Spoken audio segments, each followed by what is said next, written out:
Salut tout le monde, donc aujourd'hui on se retrouve dans une nouvelle vidéo et ça va être une vidéo sur mon métier.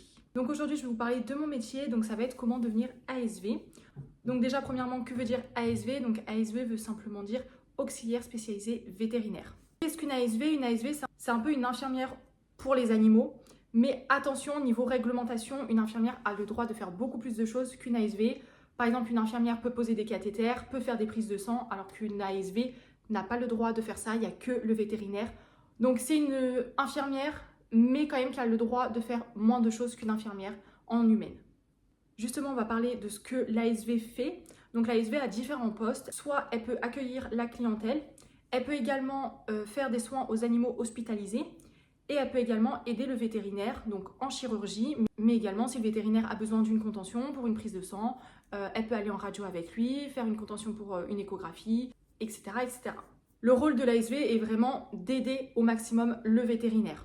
En fonction de la clinique où vous êtes, en fonction de la structure, si elle est plus ou moins grande, soit vous allez être à des postes différents que vous allez changer soit toutes les semaines, soit tous les jours, ça dépend de la structure dans laquelle vous êtes, soit vous allez être embauché sur un poste seulement et donc par exemple vous serez une ASV que chir ou une ASV que pour de la radio ou une ASV que pour l'accueil. Au niveau des horaires de boulot, ça pareil, ça dépend de la structure. Il y en a qui commencent à 8h30, il y en a qui commencent à 9h.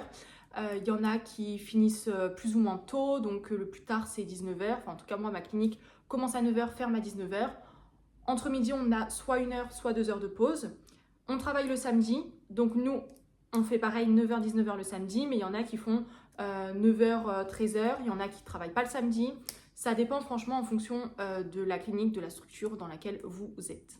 Il y en a également qui font des services de garde, donc c'est-à-dire que le soir, les ASV vont devoir rester, ou alors même le jour férié ou le dimanche, si un veto travaille, des fois les ASV peuvent être de garde. Donc nous, c'est ce qui se passe. Il y a certaines cliniques où le vétérinaire ne travaille pas du tout le dimanche, et donc l'ASV n'est pas de garde.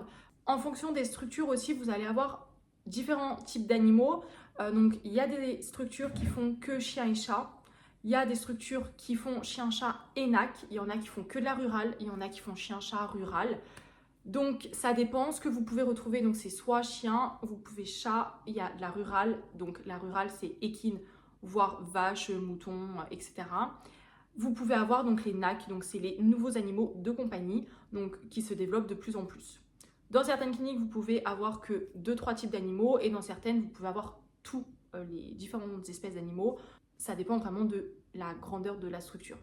En fonction également de la structure et en fonction du matériel qu'ils ont également, vous pouvez être plus ou moins amené à avoir beaucoup de matériel. Donc il y en a qui vont avoir une radio, il y en a qui vont avoir un scanner, il va y avoir aussi une équipe de physiothérapie. Donc en fait, en fonction de la clinique où vous allez pouvoir voir beaucoup de choses donc qui sont très intéressantes à voir. Également, si vous allez dans une petite structure, au niveau des chirurgies, ça va peut-être être que des chirurgies de convenance. Donc on appelle des chirurgies de convenance tout ce qui est stérilisation par exemple, où ça c'est un peu de la prévention pour éviter donc soit des pathologies plus tard, soit d'éviter des portées. Donc ça c'est des chirurgies de convenance. Et après on va parler des chirurgies un peu plus complexes et donc certains ne vont pas faire.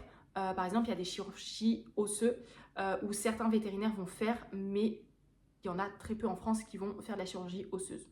Également, en fonction des vétérinaires que vous avez, vous pouvez avoir des vétérinaires spécialisés dans certains domaines, soit en échocardio, en échographie tout court même, soit du coup en osseuse. Vous pouvez avoir plein de vétérinaires spécialisés dans certains trucs et donc dans certaines structures, vous pouvez avoir une formation assez large, assez globale, où vous pouvez voir plein de choses et dans certaines, vous verrez moins de choses.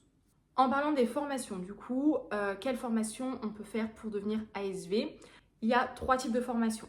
En fonction de la formation, vous allez être pas payé au même stade. La première formation, c'est une formation à distanciel. Donc moi, je sais que j'ai fait ça avant de faire une autre formation, mais du coup, j'ai fait une formation à distanciel. Ça m'a duré 2 ans et c'était des cours que je prenais en ligne. J'avais des évaluations à faire en ligne également. Et après, c'était à mon bon vouloir de faire des stages. J'étais pas obligée de faire des stages. Ça, je trouve ça un peu nul parce que pour apprendre un métier, il faut quand même pratiquer, surtout un métier comme ça. On doit énormément pratiquer pour pouvoir apprendre.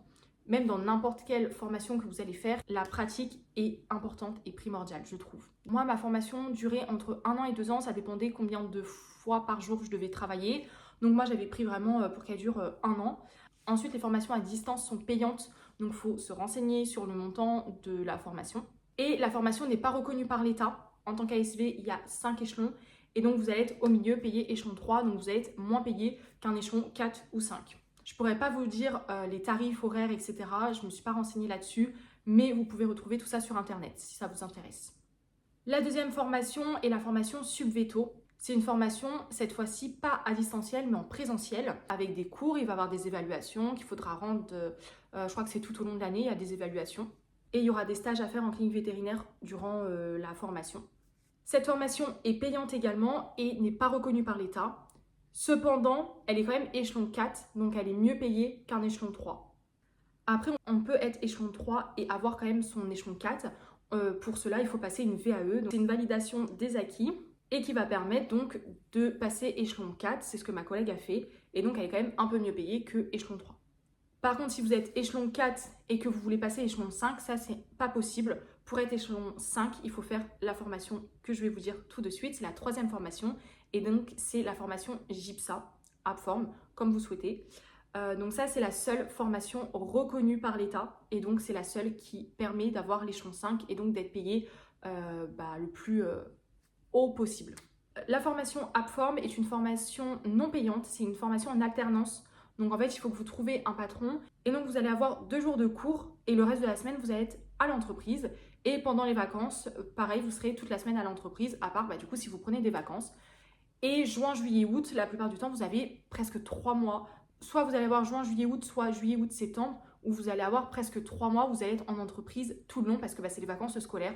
Donc vous ne travaillez pas et donc là vous pouvez vraiment apprendre beaucoup de choses, découvrir beaucoup de choses en sachant que normalement juin, juillet, août, septembre, c'est les périodes les plus chargées en termes de travail. Donc AppForm, ça se passe sous 2 ans, donc en alternance. Le plus compliqué, ça va être de trouver un patron. Il n'y en a pas beaucoup qui prennent en alternance et ça c'est plus compliqué, il y en a qui attendent des années et des années. Moi franchement j'ai eu de la chance, mon patron m'a demandé pour que je fasse cette formation justement. Mais sinon il y en a qui peuvent prendre des années avant de trouver un employeur et ça c'est vraiment compliqué, il faut vraiment postuler dans beaucoup de cliniques. Il faut vraiment postuler dans beaucoup de cliniques, se montrer hyper motivé et essayer d'apprendre le maximum de choses, limite à faire énormément de stages dans différentes cliniques pour pouvoir avoir pas mal d'expérience. À la fin de cette formation, vous allez avoir un diplôme et donc il faudra passer 4 oraux cette fois-ci pour être diplômé. Donc on a un oral sur l'accueil, un oral sur l'organisation de la clinique, donc avec les logiciels, les commandes, etc. Un oral sur la chirurgie et un dernier oral sur l'hygiène. Donc moi j'ai fait la première formation, donc la formation à distanciel et après j'ai enchaîné sur une formation en alternance avec GIPSA. Donc je suis échelon 5. Si jamais ça vous intéresse que je vous en dise un peu plus sur la formation GIPSA, n'hésitez pas à me le mettre en commentaire et je vous ferai des vidéos avec plaisir. Donc pour s'inscrire à AppForm, il faut minimum 2 semaines de stage dans une clinique et trouver un patron. Donc ça c'est vraiment le plus compliqué pour certains. Également, en plus d'être la seule formation reconnue par l'État, c'est la seule formation qui n'est pas payante et au contraire, comme c'est en alternance, vous êtes rémunéré. Donc voilà, j'espère que ça vous aura plu, j'espère que je vous ai donné toutes les informations nécessaires. On se retrouve très prochainement dans une nouvelle vidéo. Bye!